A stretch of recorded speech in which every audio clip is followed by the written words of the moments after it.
સ્વાગત છે તમારું ફરી એક આજના વિડીયોની અંદર મિત્રો આજના વિડીયોની અંદર આપણે આજના તાજા અને મોટા સમાચાર વિશે વાત કરીશું અને સાથે વાત કરવાની છે 23મા હપ્તા વિશે તો 23મા હપ્તાની એ તારીખ જાહેર કરવામાં આવી છે અત્યારે જે ઈરાન ઇઝરાયલ અને અમેરિકા વચ્ચે જે યુદ્ધ ચાલી રહ્યું છે આ યુદ્ધ વચ્ચે ખેડૂતો માટે મોટી ભેટ નરેન્દ્ર મોદી દ્વારા આપવામાં આવી રહી છે હવે હપ્તો ડબલ જે છે એવી જાહેરાત કરવામાં આવી છે અને આજે જે છે આ હપ્તા વિશે પણ વાત કરવાની છે અને અન્ય સમાચાર વિશે પણ વાત કરવાની છે જેમ કે મોદી સરકાર આપશે ભેટ વગર વ્યાજે રૂપિયા 3 લાખની લોન ઝીરો બેલેન્સ હોવા છતાં પણ મળશે 10,000 રૂપિયાની સહાય આ તમામ સમાચારની 23મા હપ્તાની આજના વિડીયોની અંદર વાત કરવાની છે એટલા માટે આજનો આ વિડીયો તમે એન્ડ સુધી જોતા રહેજો આજનો આ વિડીયો તમને પસંદ આવે તો વિડીયોને એક લાઈક કરી દેજો તમે આપણી આ ચેનલ ઉપર નવા હોય તો ચેનલને પણ સબસ્ક્રાઇબ કરી લેજો અને કમેન્ટની અંદર ખાસ જણાવજો કે અત્યાર સુધી તમને કેટલા હપ્તાના લાભ મળી ગયા છે એટલે કે તમને 22મા હપ્તાનો લાભ મળ્યો હતો 21મા હપ્તાનો લાભ મળ્યો હતો કયો હપ્તો તમે અહીંયા જે છે તમારો બાકાત રહી ગયો છે એ પણ કમેન્ટ કરીને ખાસ જણાવજો જેથી કરીને આપણને ખબર પડે કે કયા ખેડૂતનો કયો હપ્તો રહી ગયો છે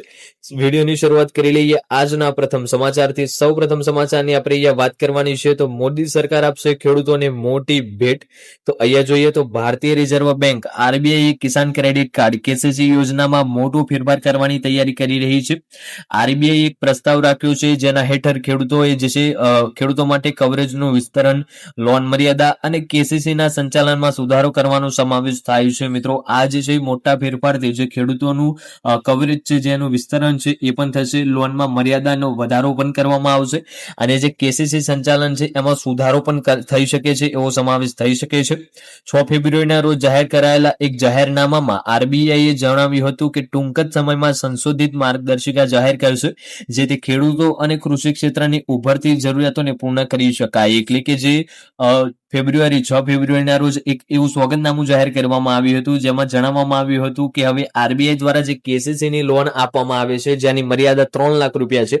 હવે એને વધારવામાં આવશે અને જે કૃષિ ક્ષેત્રે જે જરૂરિયાતો છે જે જરૂરિયાતો ઊભી થઈ જાય છે એને પૂર્ણ કરી શકાય તેના હેઠળ જે છે આ યોજનામાં વધારો કરવામાં આવશે વાત કરીએ હવે આગળના સમાચારની તો વગર વ્યાજે મળશે 3 લાખ રૂપિયાની લોન ભારત સરકાર દ્વારા પ્રધાનમંત્રી વિશ્વકર્મા કૌશલ સન્માન યોજના જે છે એમાં ચલાવે છે જેનો મુખ્ય હેતુ છે માત્ર નાણાકીય સહાય આપવાનો જ નહીં પણ કારીગરોને અન્ય રીતે પણ મદદ અને સન્માન આપવાનો છે આ યોજનાનો જે છે લાભપત્ર કોતરનાર શિલ્પકારો ધોબી દરજી લુહાર તાડ અને જે છે કટોળી જે છે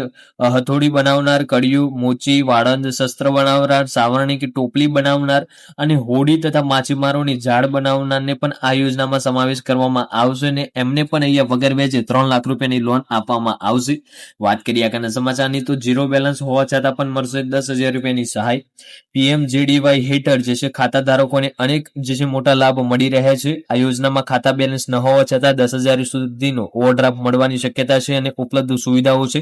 આ ઉપરાંત ઝીરો બેલેન્સ એકાઉન્ટ સાથે રૂપે ડેબિટ કાર્ડ અને 2 લાખનો અકસ્માત વીમો પણ મળે છે આ ખાતું ડીબીટી અને મુદ્રા જેવી સરકારી યોજનાઓ સાથે જોડાયેલું હોવાથી સરકારી સહાય સીધી જ ખાતામાં જમા થાય છે જે આર્થિક સશક્તિકરણમાં મદદરૂપ બને છે હવે આપણે આપણા મેઇન ટોપિક ઉપર આવી જઈએ કે 23મો હપ્તો ક્યારે આવશે તો હજુ સુધી સરકાર દ્વારા કોઈ પણ સત્તાવાર તારીખ જાહેર કરવામાં નથી આવી પરંતુ જે હપ્તાનું ટાઈમ ટેબલ છે જે હપ્તાનું પત્રક છે એના ઉપરથી આપણે જોવા જઈએ તો સરકાર દ્વારા દર 4 મહિને નવો હપ્તો જાહેર કરવામાં આવે છે તો અત્યારે તમે જોઈ રહ્યા છો કે આપણો જે 22મો હપ્તો છે એ 13 માર્ચના રોજ આવ્યો હતો તો માર્ચ એપ્રિલ મે અને હવે છે જૂન તો આ જૂન મહિનાના એન્ડિંગમાં અથવા તો જુલાઈ મહિનાની શરૂઆતમાં આપણો 23મો હપ્તો મળે તેવી સંભાવના છે સાથે વાત કરી લઈએ તો હપ્તો મેળવવા માટે તમારે જે 7 કાર્યો છે એ 7 કાર્યો પણ પૂર્ણ કરી લેવાના છે તો આજનો વિડીયો આપણે પૂર્ણ કરીશું આજનો આ વિડીયો તમને પસંદ આવ્યો હોય તો વિડીયોને એક લાઈક કરી દેજો તમે આપણી ચેનલ ઉપર નવા હોય તો ચેનલને પણ સબસ્ક્રાઇબ કરી લેજો અને કમેન્ટમાં ખાસ જણાવજો આજનો આ વિડીયો તમને કેવો લાગ્યો મળીશું આગળના વિડીયોમાં ત્યાં સુધી જય ભારત જય હિન્દ